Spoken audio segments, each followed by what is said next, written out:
चौथा जो पॉइंट था वो था बायोलॉजिकल क्लॉक। बायोलॉजिकल क्लॉक है क्या?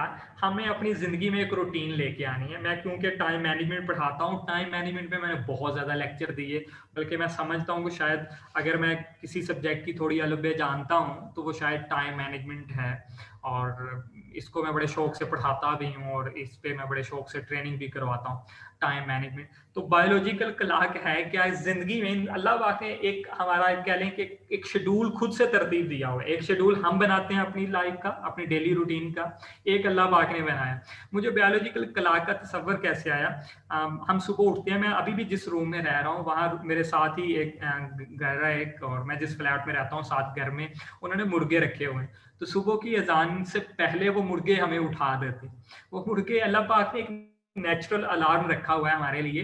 अल्लाह पाक ने एक हमारे लिए एक अलग से शेड्यूल बनाया हुआ है। अगर हम उस शेड्यूल को फॉलो कर लें तो हमें अपनी जिंदगी में अलग से किसी डिसिप्लिन को लाने की जरूरत नहीं पड़ेगी। आपकी जिंदगी ऑटोमेटिकली डिसिप्लिनरी हो जाएगी अगर आप नेचुरल क्लॉक को फॉलो करते हैं। वो नेचुरल क्लॉक कौन सा है? कि जल्दी सोना और जल्दी उठना।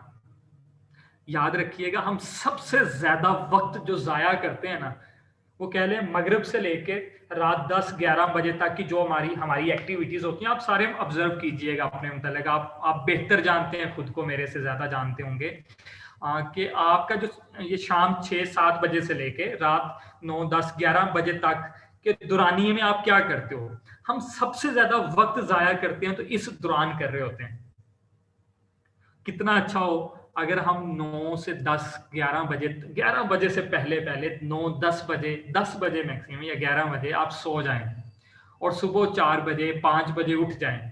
आप तो देखें, गैर मुस्लिमों ने किताबें लिखना शुरू कर दी हैं कि दुनिया के कामयाब लोग वही हैं जो सुबह 5 बजे उठते हैं। तो हम मुसलमान जिनकी तो ये कह लें कि जिनके ये जिंदगी का हिस्सा रहा है कि उन्होंने सुबह जल्दी उठना है। और बल्कि इकबाल का शेर था कि अगर कामयाब होना चाहते हैं, इकबाल ने बड़ा प्यारा इसका फार्मूला बताया। यकीन जाने ये शेर आपने भी पढ़ा होगा बहुत बार। ये वाकई उन्होंने कामयाबी का एक एक पॉइंट ऐसा बता दिया। उनसे पूछा गया कि कामयाबी कैसे हासिल की जा सकती है अल्लामा इकबाल साहब से, तो आपने फरमाया, आपने शेर की शक्ल में उसका यूं जवाब दिया कि अतार हो, रूमी हो, राजी हो, गजाली हो। आपने फरमाया 4 पर्सनैलिटीज के नाम लिए।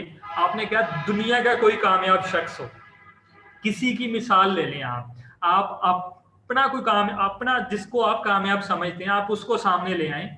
जिसको आप कामयाब समझते हैं, जिसने पूरी दुनिया में अपने कामयाबी के झंडे गाड़े हों और आपके नजदीक वो कामयाब शख्स तस्वर किया जाता हो, आपका कोई फेवरेट लीडर हो, आपकी कोई बेस्ट पर्सनैलिटी हो, आप जिस जिस सेलिब्रिटी को फॉलो करते हो, जो आपके नजदीक आप कह लें कि पूरी दुनिया में बाकी लोग भी उसे कामयाब तस्वर करते हो, तो अल्लामा इकबाल जवाब देते हैं कोई शख्सियत हो, अतार हो, रूमी हो, राजी हो, गजाली हो, कुछ हाथ नहीं आता बेआहे सहरगाही। अल्लामा इकबाल ने जवाब दे दिया आसान लफ्जों में कि जो सहरी के वक्त उठ नहीं सकता और उठ के अपने रब से रो रो कर इल्तिजा नहीं कर सकता, वो कभी कामयाब हो ही नहीं सकता।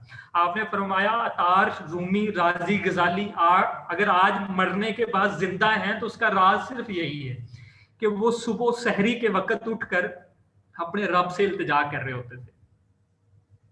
हमें से बहुत सारे लोग ऐसे हैं जो शायद उस वक्त सोने की आदत अपनी जिंदगी का हिस्सा बना चुके हैं।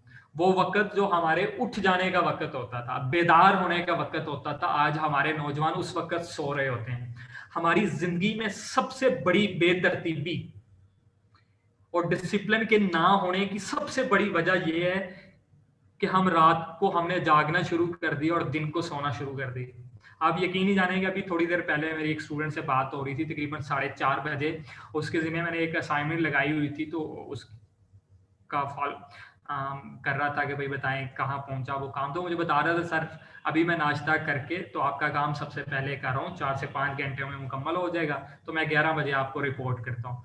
तो मैं बड़ा हैरान हुआ कि वो बच्चा 5 बजे नाश्ता कर रहा है, यानी कि वो सारा दिन सोया रहा होगा और सुबह सोया होगा। हमारी जब हम नेचुरल क्लॉक को फॉलो करेंगे, बायोलॉजिकल क्लॉक को फॉलो करेंगे, तो आप फिजिकली भी फिट रहेंगे, मेंटली भी फिट रहेंगे। अपनी जिंदगी में अपनी जिंदगी को नेचुरल क्लॉक के मुताबिक गुजारिए। ये नेचर आपको जिस वक्त सुलाना चाहती है उस वक्त सो जाइए, ये जिस वक्त आपको उठाना चाहती है उस वक्त उठ जाइए। अगर आप ऐसा कर, हमारे कराची में एक दोस्त है टाइम मैनेजमेंट के, पाकिस्तान के सबसे बड़ा ट्रेनर, पूरी दुनिया में ट्रेनिंग देते हैं, टाइम लैंडर्स उनका सुलेमान साहब, शायद आप लोग जानते हो, इस नाम से वाकिफ हूँ। टाइम लैंडर्स उनकी कंपनी है, उन्होंने ये शेड्यूल फॉलो किया हुआ है जी, आपके लिए शायद बड़ी हैरानकुन बात हो। वो सुबह फजर की नमाज के बाद उनकी ऑफिस की टाइमिंग स्टार्ट होती है और जोहर टाइम क्लोज कर देते हैं, ऑफिस बंद। वहां जॉब करने के लिए लाजमी है कि आप उनके इन रूल्स को फॉलो करेंगे कि भाई आप सुबह फजर की नमाज उधर जाके पढ़ोगे, नाश्ता करोगे और ऑफिस ज्वाइन कर लोगे, और जोहर के टाइम छुट्टी है आपको, भाई जाएं अपने अपने घरों पे, जाएं अपने दोस्तों को टाइम दें, फैमिली को टाइम दें, शॉपिंग करें, घूमें फिरें। लेकिन सुबह फजर से जोहर आपको ऑफिस में होना पड़ेगा। अगर आप इन शराइत को कबूल करते हैं तो ऑफिस आपकी, आप उनको उस कंपनी को ज्वाइन कर सकते हैं, अदरवाइज नहीं। अगर आप कहते हैं कि नहीं मैं तो 9-10 बजे आऊंगा, मैं 11 बजे 12 बजे तो उठता हूँ, 2 बजे आपको ज्वाइन करूंगा, तो आप टाइम लैंडर्स का हिस्सा नहीं बन सकते। तो याद रखिएगा, अल्लामा इकबाल भी इसका बता गए कि अगर आप कामयाब होना चाहते हैं, कुछ बड़ा हासिल करना चाहते हैं, दुनिया को कुछ नया देकर जाना चाहते हैं, दुनिया में कोई इनकलाब लाना चाहते हैं, दुनिया में अपना रोल मनवाना चाहते हैं, तो फिर आपको बायोलॉजिकल क्लॉक को फॉलो करना होगा। अपने क्लॉक को नहीं, बायोलॉजिकल क्लॉक को, नेचुरल क्लॉक को, नेचर के क्लॉक को, नेचर के वक्त के मुताबिक आपको चलना होगा, नेचर के कवानीन के मुताबिक चलना होगा। अगर आप नेचर को निगलेक्ट करेंगे, वो आपको निगलेक्ट करेगी, वो आपको कुछ भी करने नहीं देगी, आपकी जिंदगी में बेसुकूनी रहेगी, बेतरतीबी रहेगी, बेनज़मी रहेगी। नज़म चाहते हैं, तरतीब चाहते हैं, हुस्न चाहते हैं अपनी जिंदगी में, डिसिप्लिन चाहते हैं अपनी जिंदगी में, तो आप बायोलॉजिकल क्लॉक को फॉलो करना शुरू कर दीजिए। वो मुर्गे से पहले उठना शुरू कर दीजिए, जो अशरफुल मखलूकात में से नहीं है। आप तो अशरफुल मखलूक हैं, तो फिर आपका हक बनता है कि आप मुर्गे से पहले उठें, आप उस जानवर से पहले उठें जो अशरफुल मखलूकात नहीं है। तो फिर यकीनन कामयाबी आप ही का मुकद्दर होगी जी। अपना आप मनवाइए, क्योंकि आपसे बेहतर कोई तख्लीक नहीं है इस कायनात में। आप अशरफुल मखलूकात हैं, तो फिर आपको वो ये मनवाना भी पड़ेगा कि आप इस पूरी कायनात में सबसे बेहतर हैं। तो आपको सबसे पहले बेदार भी होना होगा, क्योंकि जिम्मेदारियों का बोझ भी आप ही के कंधों पे है। ये हमारा 4th पॉइंट था जी, बायोलॉजिकल क्लॉक।